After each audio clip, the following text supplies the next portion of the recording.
A gang of thieves challenged the police of North Tripura's Dharmanagar police station and staged a daring theft late on Monday night. The shop owner's name is Ratu Ghosh. Thieves stole 7,000 to 8,000 rupees in cash and 37,000 rupees in the cupboard locker. About this incident, Ratu Ghosh said that on Tuesday morning when he came to open his shop, he unlocked the main gate of the shop and entered the room. A group of thieves entered the shop by breaking the wooden door behind the shop and broke the cash box and stole 7,000 to 8,000 rupees in cash and 37,000 rupees in the cupboard locker. Later, he reported the incident to the Dharmanagar police station.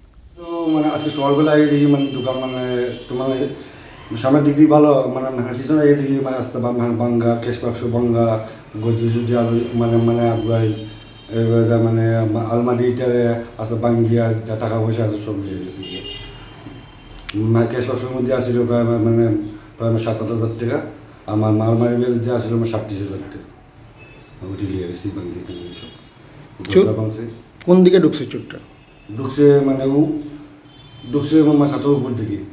আচ্ছা, তারপর তার ঢুকে Shuffle পাওয়া গেছে একটা Shuffle দিয়ে দরজাটা পুরা ভাঙছে ভাঙ্গিয়া ওই তারা করে ঢুকছে। আমি তো দেখছি না সকালবেলায় দরজা খুলে দেখি এই অবস্থা গদি আসছে পুরো লন্ডভন্ড করে।